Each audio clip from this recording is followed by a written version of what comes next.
வாக்காளர்களுக்கு வணக்கம். இது ஓட்டர்ஸ் ஐடி தமிழ்நாடு. நாம இப்ப சந்திக்க இருக்கிற ஆளுமை திரு ரவீந்திரன் துரைசாமி அவர்களுக்கு வணக்கம். வணக்கம் தம்பி.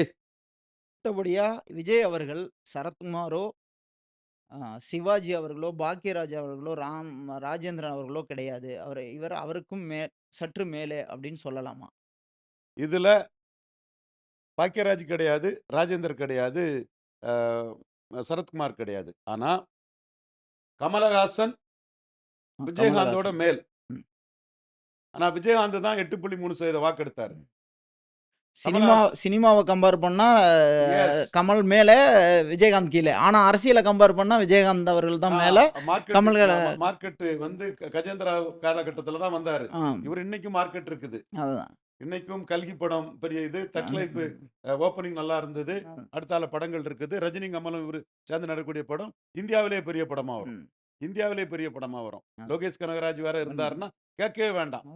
ஸோ அப்போ கமலஹாசன் மார்க்கெட் வேல்யூல விஜயகாந்தோட மேல் தான். ஆனா வாக்கு வலிமையில கமலஹாசன் 3.7 தான் எடுத்தாரு. விஜயகாந்த் 8.3 தான் எடுத்தாரு. ஸோ மார்க்கெட் வேல்யூக்கும் வாக்கு வலிமைக்கும் தொடர்பு இல்ல. பட் நீங்க கேட்க வந்த கேள்விய நீங்க ரொம்ப ஆய்வு பண்ணி கேட்ட கேள்வியை நான் மதிக்கிறேன். உங்க கேள்வியில எனக்கு உடன்பாடு இருக்குது. ஆனா அண்ணன் சிவாஜி வந்து 10 லட்சம் பேரை திரட்டினார் சென்னையில. எல்லாரும் தட்டி பாருங்கப்பா. இந்தியா டுடே என்டர் த ஹீரோ தட்டி பாருங்க. சிவாஜி கான்ஃபரன்ஸ் தட்டி பாருங்க. 10 லட்சம் பேரை சென்னை வீதிகள் எல்லாம் அண்ணன் சிவாஜியோட ரசிகர்கள் கூட்டம் தான். ஆனா அவரால வந்து 2% வாக்கு கூட எடுக்க முடியல. அப்போ நீங்க அரசியலுக்கு வந்தது மூப்பனார் அரசியல நீங்க நிலைப்பாடு எடுத்தது மூப்பனார் மேல உள்ள வன்மத்திலையும் காழ்ப்புணர்ச்சியிலையும். காமராஜ் ஆட்சி அமைக்கணும், காங்கிரஸ் மேல வரணும்னு சொன்ன நீங்க, மூப்பனார் முதல்வர் ஆயிருவாருன்னு நீங்க ஜானகி அம்மையாருக்கு பின்னாடி போய் என் அண்ணியை முதுகில் குத்தினார்கள்னு நீங்க பேசுனீங்கன்னா யார் ஏத்துக்குவா? அப்போ கொள்கை இல்ல. அதே மாதிரி சரத்குமார், நான் சொன்னேன் சரத்குமார்ட்ட எலெக்ஷன் நெருக்கத்துல கட்சி ஆரம்பிக்கலாம் விஜயகாந்த் மாதிரி. அவர் வந்து நான் அதுவரை காத்திருந்தேன்னா விஜயகாந்த் சீஃப் மினிஸ்டர் ஆயிருவாரு. அது எப்படி நான் அலோவ் பண்ண முடியும்னு கேட்டாரு. விஜயகாந்துக்கு ஆளா என்கிட்ட பேசுறீங்களான்னு கேட்டாரு.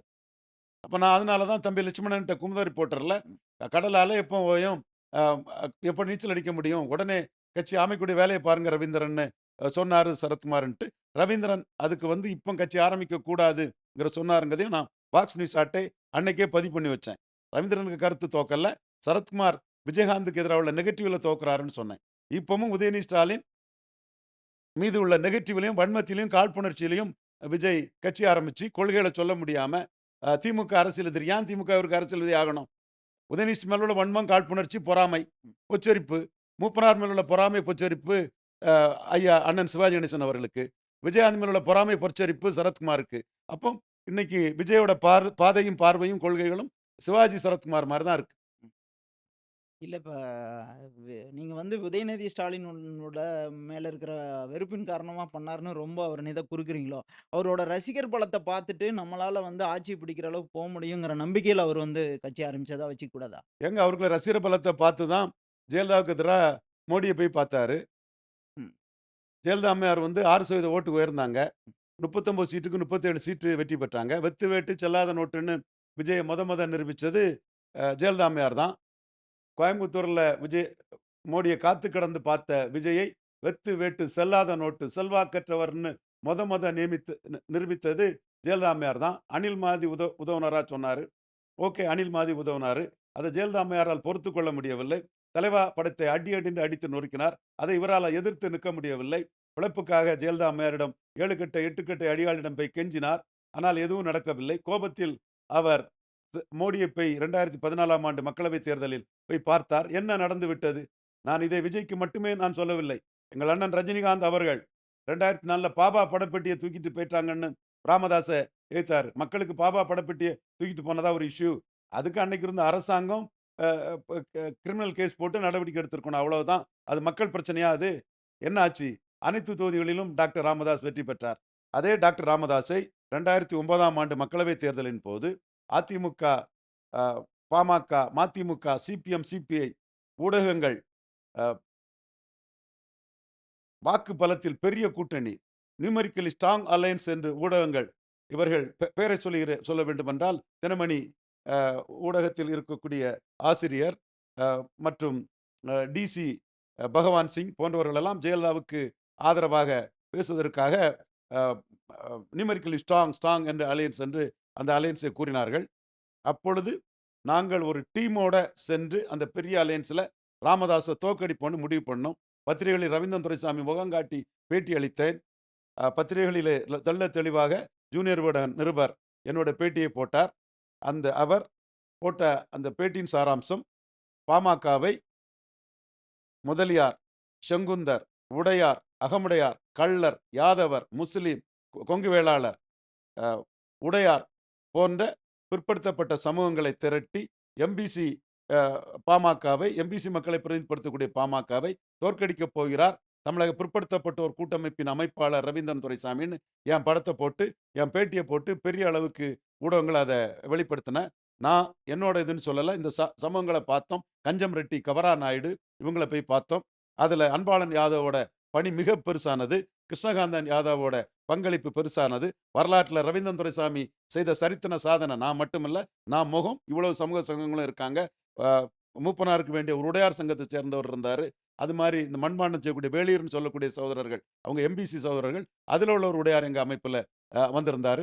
ஒரு கஞ்சம் ரெட்டி சகோதர சமூகம்லாம் ஒரு கான்ட்ராக்ட் கூட ரெட்டியார் எடுக்க முடியல, எல்லா கான்ட்ராக்டும் அவங்களா எடுத்துகிட்டு போகிறாங்கங்கிற ஒரு சூழலை அவர் சொன்னார். அப்போ நாங்கள் இந்த டீமோட போய் எல்லா ஜாதி சங்கங்களையும் போய் கிராமத்தில் உள்ள அந்த ஜாதி சங்க தலைவர்களை பார்த்தோம். அதில் எங்கள் கருத்தாக வந்து ஒரு ஒரு கட்சி, திராவிட கட்சி, ஐயா ஐயான்னு டாக்டர் ராமதாஸ் காலில், கருணாநிதியும் ஜெயலலிதாவும் புரட்சி தலைவியும் கலைஞரும் டாக்டர் ஐயா காலில் ஐயா ஐயான்னு விழுந்து கிடந்தாங்க. ஒரு கட்சி பாமகவை கூட்டணி சேர்க்கும் போது இன்னொரு கட்சி வன்னியர்களே வேட்பாளர்களாக நிறுத்துறாங்க. அப்போ இது பிற ஜாதிகளின் பிரதிநிதித்துவத்தை பாதிக்குது. அப்போ இந்த முறை நீங்க என்ன செய்யணும்னா, நீங்க பாமகவை தோக்கடிங்க. ரெட்டலைக்கு வேணா ஓட்டு போட்டு போங்க, அது உங்க உரிமை. ஆனா பாமகவை நீங்க தோக்கடிச்சு காட்டுங்க. அப்பதான் உங்க சமுதாயம் இங்க அரசியல்ல எழ முடியும்.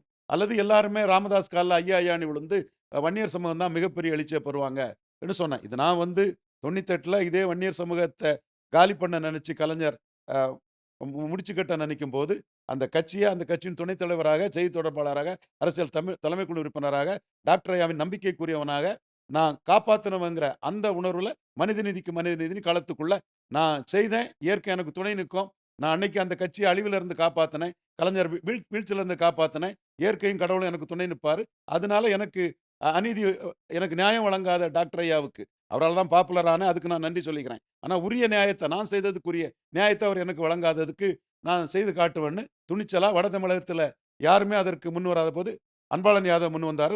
வந்தவாசிக்காரரு, கிருஷ்ணசாமிக்கு எதிரானவர், மாநில காங்கிரஸ் தலைவருக்கு. அவர் தான் இதில் ஃபண்டிங் எல்லாம் அவர் பெரிய அளவில் பண்ணார். இன்னைக்கும் அதுக்கு நான் அன்பாளன் யாதவுக்கு நன்றி தெரிவிச்சுக்கிறேன். அதே போல கிருஷ்ணகாந்தன் யாதவ், அவர் இன்னைக்கு ஆழ்வார் திருநகரி பெருமாள் கோயிலில் வந்து ஒரு ஆன்மீக சொற்பொழிவு நடத்திட்டு இருக்காரு. அவரோட பங்களிப்பும் பெருசு. இது இஷ்யூ பேஸ்டு. இந்த இஷ்யூவை மச்சி எங்க அண்ணன் ரஜினிகாந்த் தோத்த இடத்துல பாமகவை அனைத்து தொகுதிகளிலையும் தோற்கடிச்சு காட்டணும்.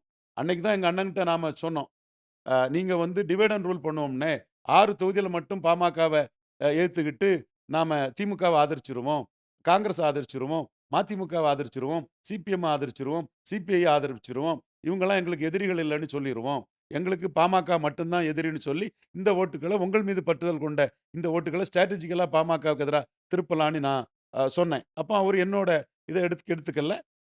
ஹை பெடஸ்டரில் அவங்க சொன்னால் தோக்கடிச்சிடலான்னு நினச்சாங்க.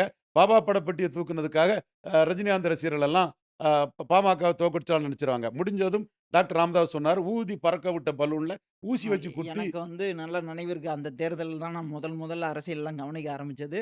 ரஜினி சொல்லியும் வந்து எதிரணி ஜெயிச்சிருச்சு அப்படிங்கிற மாதிரியான ஒரு இது வந்தது அந்த டைம் தான். அதே எங்க அண்ணன் ரஜினி தோத்த இடத்துல ராமதாஸை இஷ்யூஸை சொல்லி உடையாருக்குள்ள பாதிப்பை, கஞ்சம் ரெட்டிக்குள்ள பாதிப்பை, கவரா நாயுடுக்குள்ள பாதிப்பை, கொங்கு வேளாள கவுண்டருக்குள்ள பாதிப்பை, செங்குந்தருக்குள்ள பாதிப்பை, யாதவருக்குள்ள பாதிப்பை, அனைத்து ஜாதி சங்க தலைவர்களையும் அவங்க ஊரில் உள்ள நெட்வொர்க்கையும் பார்த்து, நீங்கள் ஜெயலலிதாவுக்கு ஓட்டு போட்டுட்டு போங்க, அது எங்களுக்கு பிரச்சனை இல்லை, ரெட்டலைக்கு ஓட்டு போட்டுட்டு போங்க, ஆனால் பாமகவை தோக்கடிக்கணும்னு பிற ஜாதிகளை திரட்டி பாமகவை தோக்கடிச்சது எங்களோட அறிவு, ஆற்றல், துணிச்சல், திறமை.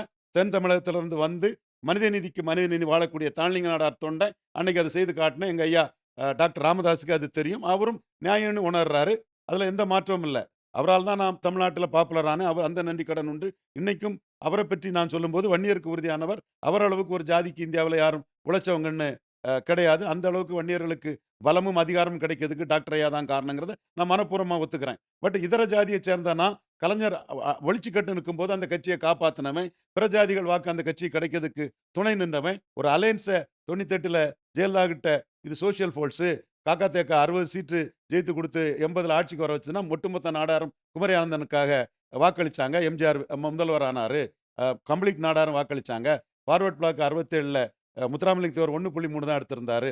ஆனா 67ல கூட்டணி வரும்போது ஒட்டுமொத்த முக்குலத்தோரும் பெருமளவுக்கு அ தென் மாவட்டங்கள்ல கள்ளர் அகமுடையார் தவிர, தென் மாவட்டங்கள்ல அ திமுக அணிக்கு காமராஜுக்கு எதிரா வாக்களிச்சு வெற்றி பெற செய்தாங்க. பிராமணர்கள் கூட்டணிக்கு வரும்போது ராஜாஜிக்காக வெற்றி பெற செய்தாங்க. அதே மாரி சோசியல் போல்ஸ் நீங்க நீங்க மதிமுகவோட எங்களுக்கு அதிக சீட்டு தரணும். இது வந்து ஒட்டுமொத்த வன்னியர்களுக்கும் ஒரு பிரைடா டாக்டர் ஐயா நிக்கிறாரு. அத காசிநாதன்னு தமிழன் எக்ஸ்பிரஸ் துணை ஆசிரியர் அத போட்டு பிரைட் ஆஃப் வன்னியர்ன்னு போட்டு, நாம சொன்னத ஜெயலலிதா அம்மையார் ஏற்றுக்கிட்டு 4 சீட்டுக்கு 5 சீட்டு குடுத்து, கூட்டணி வாய்ப்பையும் குடுத்து பெரிய வெற்றிய பெற்றாங்க. அதற்கு டாக்டர் ஐயா எனக்கு ரிவார்ட் பண்ணல. அப்ப எனக்கு மனித நீதிக்கு மனித நீதிங்கன்னு ஐயா பெரிய சக்தி, பெரிய தலைவர். அத நான் மறுக்க வரல. எனக்கு அவர் குடுத்த உரிமையும் பெருசு. அதையும் நான் குறை சொல்லல. எந்த தலைவரும் ஒரு செய்தி தொடர்பாளருக்கு இவ்வளோ உரிமை குடுத்திருப்பாருங்கன்னா, அது இல்ல. மெர்கன்டைல் பேங்க் மீட் பண்ணாலும் சரி, கன்னியாகுமரியில காமராஜ் சிலை வரனாலும் சரி, ஐயாவோட பங்களிப்புங்கிறது மிக பெருசு. மதிய உணவு திட்டத்துக்கே காமராஜ் பேர் வந்துரும். குமரி ஆனந்தன் வந்திருக்கும். குமரி ஆனந்தன் சொதப்பலன்னா. எனிவே அது ஒரு ஒரு ஒரு கட்டம்ன்னா, அவரு நம்மள நம்ம செய்ததுக்கு அவரு உரிய அங்கீகாரம் தரலங்கிறனால, மனித நீதிக்கு மனித இஷ்யூ பேஸ்டா நான் பாமகவ அனைத்து தொகுதியிலும் தோற்கடிச்சேன். எந்த பாமகவ? அண்ணன் ரஜினிகாந்த் தோல்வி அடைஞ்ச பாமகவ. அந்த அரசியல் தான் இன்னைக்கு நடக்குது.